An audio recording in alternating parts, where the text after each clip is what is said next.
Okay, I'm live.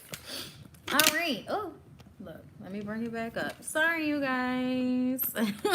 I'm doing this live video for the purpose of not having to record or upload or edit today, because today is normally a day that I like to do nothing, but I wanted to get some videos done, and I wanted to do that in the context of being comfortable in my home.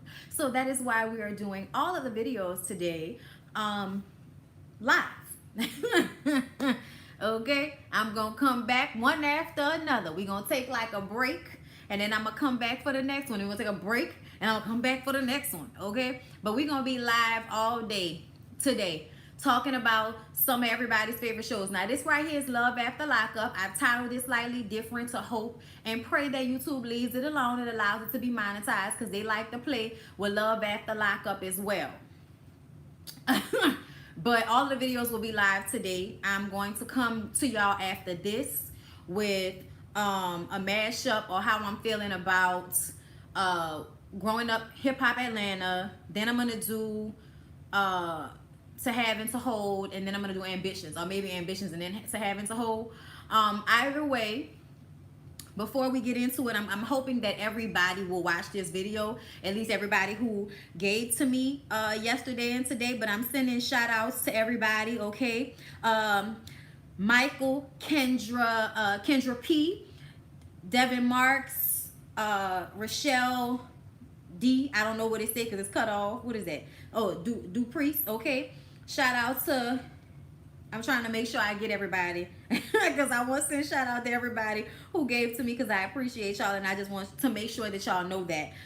DeSalle, Jessica Wright, Adrian Tibbet, Melissa Salter, Tashaw McQueen, because it keeps pushing me all the way. Okay. Alfreda Mac, or MC, whatever that is. Kelsey, Morel Kelsey from Glam Twins, you guys. She really showed me so much love, and she didn't have to do that, so none of you guys have to do it. And you know, but she gave me a nice little bit of change, so I just want to say thank you very much to her, and you know that I appreciate her oh so much for being one of the YouTubers who has been so supportive. She and her sister Kendra have been very supportive of my channel, and I just love them and I appreciate them for that, because I love just them being who they are. It's two beautiful black girls from the South, and I see myself in them. And watching YouTube, I think it's important for us to find, you know, people who are like ourselves or remind us of ourselves. You know, in depictions of people on YouTube, it's not always the Jeffree Stars of the world that people are watching on YouTube. And you know, let people who don't watch YouTube tell it, they'll think that's what this is over here. You know, just all the same of the same of the same, okay? But anyway, Alexis Graham, Jasmine Walker, Kwanzaa Burney, Jenna motherfucking Brooks, Makita, Ashley Reed, Bonita Burrell, Deidre, Tempest, Bree, Corey my boo, Shantana, Keith Daniel. I had to get that right. Keith Daniel, okay? You look cute in your little pic, Keith Daniel, okay? And Erlika Satterwhite. Thank y'all so very, very much for supporting me and sending money to my Cash App. Also, thank you to hold up, y'all. I gotta make sure, cause I don't want nobody to be like, bitch, cause I ain't give on Cash App, you wasn't gonna shout a bitch out. You know what I'm saying? So let me make sure I get everybody before we get into it. Diva Nicole, Alicia Davis, Devon Upshur, Ashley Brown, Natasha Nunez, I hope I'm saying that right, Peggy Strong, Tina Richardson, I just wanted to make sure it wasn't Richards, okay? Andrea Jones, Mika Cooper, Stephanie Farrell. So and of course always Tania Harris. Always Tania Harris gives to me all the time, and I love and appreciate her for that. So I just wanted to send shout outs. Okay, the first 4 minutes of the video that which allowed everybody to get in, you can skip through it. If it's not at the bottom, my bad. Y'all be wanting people to tell y'all when the video starts. Bitch, if you don't scroll through this video and shut your ass up, always gotta complain about something. All right, y'all, let's get into Love After Lockup. So Clint and Tracy, y'all, Clint and Tracy have been now arguing for 3 hours since Tracy has found out that Clint was online talking to this girl Stephanie, telling her that Tracy wasn't his goddess no more. Okay, she is no longer my crack goddess. All right, saying that he didn't love her anymore and he and Stephanie were going to be together. So she didn't read all of the messages of them talking shit about her, and now Tracy is feeling some type of way. Tracy is in her feelings. Tracy is hurt. Okay, and Clint, you know, it's like, well, bitch, you did crack. Like, like, you know, Clint couldn't wait to bring that up. Like, come on now. Like, you did me dirty too. We've hurt each other. Okay? And Tracy is like, but that was a year ago. I said, bitch, like, this has been the fastest year ever, okay, Tracy? So don't even do that and make it seem like because it happened a year ago. You still left that man the day after y'all got married, took his car, left him in debt, okay? You did a lot of things to that man all at once, bitch. So him texting another woman, you can be upset, but you need to hurry up and get over it because you don't have much room, okay? That's what we're trying to tell you. Okay, so eventually they make up, but Tracy feels betrayed, and she feels like what she did is totally different, okay? This right here is totally different. But in that situation with Tamar, and in this situation with Trent and Tracy and Clint, it is not. Okay, I mean, it is the same. It's all the same is what I'm trying to say. Fucking up the names got me fucking up what I'm trying to say. The next morning, Tracy isn't in bed, so now we nervous again. Every time this bitch disappears, we be like, oh no, Tracy, don't go back to crack. No, Tracy, don't be somewhere getting high. Like every time she going somewhere or she takes too long to get somewhere, my nerves just be like, oh no, Tracy, please don't go back to crack. Yeah, Tracy looks bad. But Clint looks worse. You are absolutely right. I don't know what's going on with Clint, but Clint was doing a lot of moving around and touching and shaking like he was on something. I don't know if he's back on drugs, but something feels amiss. Okay? Something feels amiss. Now, Tracy wants them to renew their vows. And then she's like, why don't you get your mom on the phone and, you know, we can tell her about it so she feels included, because the first time we just did it and didn't say nothing to her. And Clint is like, I don't know if that's going to do much, but all right, fine. So Clint calls his mom, and his mom is like, oh my God, are y'all pregnant? I don't need no grandbabies from you, bitch. I was like, the mama was so not here for whatever the news was. And then when they explained to her what it really was, you know, they're going to get married the right way, go to a chapel, the mama was still like, and everything's going to be okay after that? Ain't nobody gonna call me talking about motherfucking crack. Yo, Clint and Tracy situation, why so sad, is also hilarious. Thank you, LaKendra Ross, okay, on my PayPal as well. Thank you so very much for your donation. I appreciate it. Okay, so y'all, let's go ahead and move on from Clint and Tracy, because that situation is just, it is what it is. The way Clint just was like, you know, it almost seemed like he don't really want to be with her anymore. Did anybody else get that feel? That they felt like maybe Clint was acting like he didn't want to be with Tracy no more? Or you think they playing up their drama? I mean, they could be. But something tells me that that nobody's firing on all cylinders enough for that to really be what the issue is, okay? He doesn't want her. That's what I'm saying. Something happened where it felt like, you know, Tracy ain't really Clint didn't really want Tracy no more. It felt like that. But anyway, let's move on to Sarah, Megan, and Michael. So Sarah went to a lawyer's office so she could see about these divorce papers. And I just kind of feel like, girl, please, you ain't about to divorce this nigga, please. Like, I don't feel like she's ready to divorce him. I just really don't. And when she said, you know, she is sad that she couldn't experience being a wife before it was over, I was just like, that means you don't know what a wife is. Hey, Kiana, you don't know what a wife is if you think that whatever y'all situation is was not indicative of a marriage. Y'all were married. You were a wife. But you were in an unhealthy relationship based off of the decisions that you made to marry him while he was in jail. Okay? I see that, melanated tarot. I knew it was you. I knew it was you, girl. Okay? Look, I know the picture. But yeah. I'm just kind of looking at Sarah like, okay, that's cute. You know, you're going to the divorce lawyer, but I don't think she'll actually go through with it. I just don't. That's how I feel. Hey, we're talking about love after lockup on here. Okay. Megan talking to her dad. Y'all, Megan's relationship with her father is just so weird to me. Not the actual relationship, but the fact that she has this healthy relationship with her father, who cares about her, who seems to still be with her mother. And yet she still makes decisions like a bitch with daddy issues. I don't understand. I don't understand. Like, I don't get it. The daddy was so upset. The daddy was like, I want to talk to him because I need to understand. Like, you know, why would he lie about being married? You know, so she doesn't want her dad to talk to him, but then she still gives him the phone and calls him. So they get on FaceTime. And the dad wants to whip Michael's ass.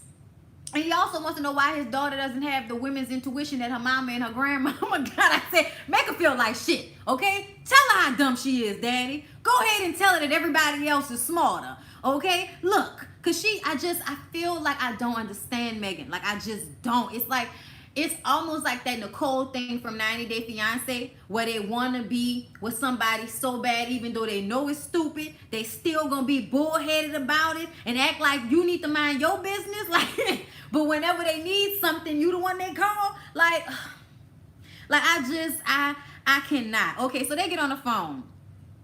And the daddy is like, yeah, I'm a daddy. You see me, huh, little nigga? Like, you know what I'm saying? Like, I'll bring him up by the shoulders. Okay, bring him up by the shoulders. And he just wants to know why he wasn't honest about being married. And all Michael can really say to her dad is, you know, well, you know, what happened between us is between us. We both hurt each other. And he was like, how did my daughter hurt you? And this is when I was like, okay, Michael, you get a point. Because Michael was like, I'm gonna let her tell you that. Because if he would have went into detail about what happened, I'd have felt some type of way, because it would have made her look bad. But at the same time, my nigga, like, nothing that she actually does can make her look worse than you. Because in this situation, you were married, just had a baby, lying to her saying y'all was in a relationship. You know what I'm saying? But the fact that she's still here, still trying to fuck with you, still trying to argue with you and your baby mama, shows that Megan just loves the drama of all of this. Yes, Lady J, I do agree. I do agree. Yeah, she is 29. She is almost 30 years old. Yeah, we are having conversations with her that you have with 22-year-olds. Like, how old is Sarah? How old is Michael? Like, I think Michael is 25, right? Either way. Okay, like, yes. Age is nothing but a number. See, why I can't. Why y'all do this to me? Got me singing R. Kelly lyrics.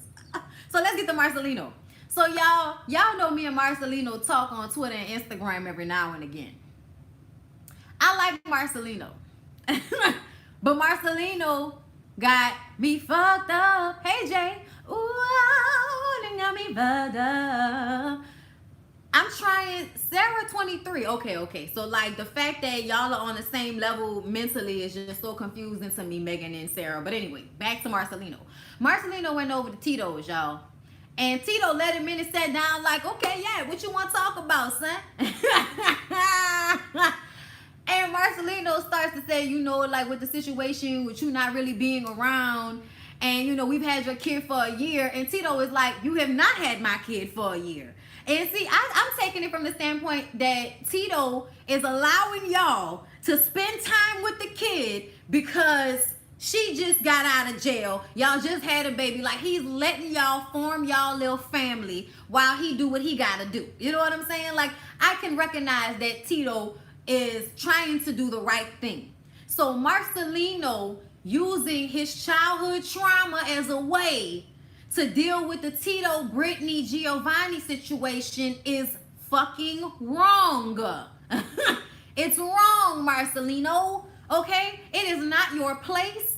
It is not, like, even though you've married that boy's mother, it is not your place to go and talk to that man. Tito wasn't ready. Tito was, but he wasn't. Because Marcelino punched Tito in the face. And then when it was all said and done and all they had was that one producer trying to break them apart, that's when y'all ain't prepared. Y'all didn't know they was going to fight. Y'all wasn't prepared. Y'all should have had security. What was y'all thinking, WeTV? Y'all should always have security on any show that y'all do. This is just ridiculous. But anyway, when they was on the ground, Marcelino had that nigga in a chokehold. Like, if Okay, the way he jumped, I was like, oh, wait a minute, old man. Wait a minute, old man. Put those shoulders down. What is happening? Y'all, I was not expecting them to fight like that. I was not expecting them to fight like that. Like, he actually hit him and you heard it. I was like, oh, he hit him. Y'all, that shit was so stupid, okay? And then he gets up and he leaving Tito like, yeah, man, get the fuck out of my house. You know, Tito pissed. Tito like, I can't wait for these cameras to leave so I can call somebody and tell them get the toolie. Like, like you can tell that Tito is like, I'm on television. I'm on television. I don't want to go to jail. I don't want to go to jail. Marcelino gets home and Brittany is out the house already. Like, what did you do? Tito just texted me talking about, you know, oh, you and your old man, fuck both of y'all, bring my kid back to my house, and da-da-da-da. Because, see, Tito has 100% custody because Brittany didn't even show up or sign papers when they had the situation in court with their son. So he has 100% custody, which means he did not have to do any of the things he did by making it easy for her to see her child. And for you to now feel like you want 100% of Giovanni, you are out of your mind. Like Tito said it, you disrespectful and you fucking tripping if you think I'm about to give up 100% or any percent of my son over my dead body. When son said that, I said yes. Yes.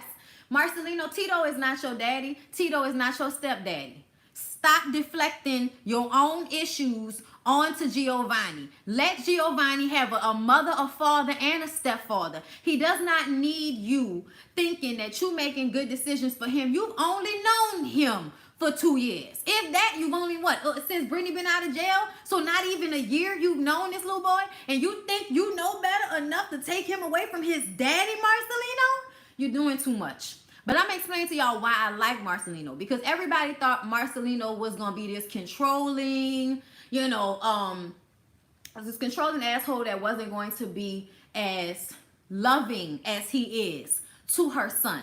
He is loving to her son. He takes care of her. He takes care of his child. And I feel like in that way, I like him. But everybody's childhood likes to make them be an asshole. And that's what happened. I see you, man. I know you don't like him. I do. I do. I'm sorry, I do. Because I feel like there are worse people in these situations. And he's just handling it wrong because of his own issues. But at the end of the day, the fact that he loves that child enough to want that child to be his, I feel like that shows his real heart. Like, it shows his heart. But the sense ain't there all the time. But the heart is there. The sense ain't there. But now you've made the situation worse for Brittany. And you constantly complaining about the friends that she keeps and how that could ruin it. But you've now ruined it by taking your ass over there and fighting with Tito. You have messed this situation up for Brittany. You have made it worse. So anything now that happens that Giovanni is no longer in y'all care the way he used to be is your fault. So that's that. That's that. And I'm sorry, I feel so bad for Brittany. I really do. Because I feel like she told him to handle it and he still went behind her back and did what he wanted to do. Yeah, he's not a bad person. He's just a dummy. Exactly. And people thought in that moment he was being a dummy. And people thought... I don't know what's being said. I was trying to read that. And I think people thought he was gonna be like mean to the kid and shit like that. And that's just like the opposite. And plus, I follow him on Instagram, and he treats that child like it's his own. And I'm sorry, but I'm always gonna have love for anybody that raises somebody else's child like their own. Because a lot of people out here won't even raise their own damn child. And I tell y'all all the time, I grew up in a family where when the kids are involved, the adults' feelings get put to the side. And that is how it's supposed to be. And when it's not like that, I feel like it hurts the child more than it hurts anybody else. Period. Look, okay, yes, Marcelino fucked all of that up. But let's move on to Andrea and Lamar. Y'all don't like Andrea. I don't like her. First of all, I have my own, wonders about a black woman that wants to be a Mormon. First of all, taking in the history and how it was, a part of their Mormon situation that dark skin was a sin at the beginning. Okay, so it's very weird to me when black people want to be a part of something that does not celebrate them for who they are, but only when they fit into the confines of how other Caucasian people feel like they should be. Like, what is the comfortability level? Okay, and I feel like Andrea and her children are going to make Caucasian people feel as comfortable as possible. You know what I'm saying? Like, that's what she's raising her children to be, and I don't like that. But those are not my kids, so that's whatever she want to do. But when it comes to her and Lamar going to Utah and her trying to get her creepy friends to okay, to cross him over to Mormonism, I did not like that at all. They go to this beautiful house where there's mountains in the backyard and a man-made lake. It's cute. Okay, it's a little like a nice party. All right. When they said they was cooking chitlins and Lamar was like, white lady about to cook chitlins. and then Andrea's black friend was like, she thinks she can cook chitlins. I'm like, yes. Who is the friend? Who is the black girl? The one black girl. Then the guy with the red hair that was trying to convert him, like he called them children of the corn. Y'all, I was dying laughing. That dude with that red hair was creeping me the fuck out. Okay, yeah, he said his ancestors gonna turn over in their grave. Okay, Lamar, why don't you come out the closet and tell her that you into the religions of our people? Okay, well we pray to the ancestors. Okay. Okay, I pray to my ancestors. Okay, I don't know who you pray to. I pray to my ancestors. But Lamar is still somebody that can fit in, because I feel like he was cool about it. He was fishing. To me, he acted better in her cult-like environment than she acted around his friends that was in their own fucking house smoking weed. Like, I'm sorry, but this is my house. If you come to my house and I'm smoking weed and you say, oh, and I move away from you and you still, bitch, get out of my house. Like, I do what I want to in my house. Get out of my house, okay? I'm sorry, y'all. That's how I feel. Now, I'm always for making people feel comfortable, so I'll vape, okay? But I'm not doing this with y'all. I feel like it was so funny how she acts so bad. She couldn't sit down for 5 minutes, but he got to deal with people trying to convert him to Mormonism. Like, that is a fucking issue to me. Y'all, is it just me? That's an issue to me. Y'all, she works on my nerves. Okay, and then apparently she's keeping it from him, that she's trying to keep him there. And her friends was like, they gonna pray. But thank you, Mika. But her black friend was like, I don't think it's cool in any situation where you keep something from your partner. Like, that's just not good. And they're like, oh my God, who is the homegirl? All the sense in the world, okay? All the sense in the world. Almost seemed like they paid some regular black girl to be there just to make sure that he didn't feel uncomfortable, okay? Like, y'all, I didn't like that at all. And I see that it's going to get worse next episode. But my thing with Andrea is, you married somebody in prison. You knew who he was, and you're trying to change him. That to me is some dumb shit. You're not changing him. You're not changing him. You're not changing him. He's not going to be a Mormon. He's not going to stop drinking or stop smoking. Even if he does find the Lord, he will still do what he wants to do. He is a grown-ass man. So the fact that she is trying to change him and trying to move him, it's just not going to work. And I just think that people at her age with kids, like, you got 3 children, bitch. Why wouldn't you just go be with one of them white men? Like, you know what I'm saying? The Mormon men. Why would you just go marry one of them instead of trying to find somebody in jail and then getting mad that they are who they are? That's what I'm saying. That's what I'm saying, Dan. Like, I don't, you know why? You know why? Because they act like they're not racist, but they probably really are, which is why you couldn't find a man to date and be with out there. Jesus Christ. Okay, but anyway, moving along. I'm tired of talking about her. Scott and Lizzie, y'all. Lizzie works on my damn nerves. Lizzie just wants to have a problem. Lizzie just wants to fight. Lizzie just wants to argue. I am tired of her. Charlene comes home from work. Okay? Okay? Come home to me, Charlene. Dun, dun, dun, dun. Yeah. So Charlene gets home from work. Lizzie is there in a towel. Okay? And it's instantly, oh, what are you doing here? Oh, you have a key? Oh, yes. Let me show you something. Let me show you the ring. Isn't that nice? Oh, that's cute. What you doing here? Like, Charlene is not here for her at all. Charlene is not here for Lizzie at all, and I understand, because Charlene has been Scott's friend for 15 years and feels like Lizzie is a user, and she is, okay? And When she called Charlene a whore, talking about I feel betrayed and cheated on and lied to, y'all are staying together. Then she calls him in and is like, okay, so what did you say? You said you couldn't get rid of her, right? Like trying to make it seem like Scott was saying he didn't want her staying there with him, but he didn't want to just throw her out. That's not what he said. He never said that, which is why they didn't play it back, because that's not what he said. Scott never said that. Scott never said he wanted to throw his friend out on the street so you could feel comfortable, bitch. Okay, he never said that. But either way, he says that he cares about them both. He's going to put his girlfriend first, which Lizzie is. But at the same time, that's his friend who is always there to pick up the pieces when bitches like you leave him in the dust. Okay? So I feel like I would have been like, my friend needs somewhere to stay, and this is what she's saying. You don't live with me. And if you have a problem with what our situation is, then I guess we don't need to be together, because you just came back in my life. But see, the fact that he's such a punk and don't have no boundaries for this bitch, she just feels like she can make a big deal out of anything, and Scott will do whatever she want him to do to make it better. Charlene said, before you think about being in a relationship with her, you need to get her drug tested. I said, oh, no. And then Lizzie said, I'll get drug tested if he gets drug tested, because Scott isn't the same man that I knew. And I'm like, girl, what are you talking about? Scott been the same dude since you got out of jail. And your ass was high in prison. So how you gonna know who he was, girl? Y'all, Lizzie works on my nerves. I just feel like she loves to fight all the time. That shit is exhausting. I've been in relationships with people that want to fight all the time. That shit is exhausting. Who wants to do that all the time? I don't care how good your peen is, your badge is. If you are exhausting me emotionally and mentally before we even get in a stack, then you can keep it. You can keep it. Okay? Yeah, she replaced one thing with another. I just cannot with her.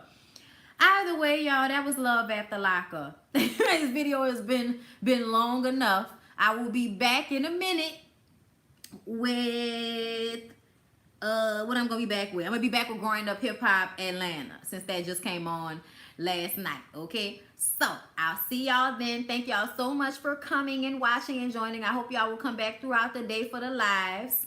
No, Keith, thank you so much, baby, for giving to my PayPal. Come back, because I'll be back in maybe like 10 minutes, because I'm about to fast forward through Growing Up Hip Hop to make sure I didn't miss anything. But we're going to get into that next. So I'll be back soon. Hope I'll see y'all there on this rainy Saturday. All right.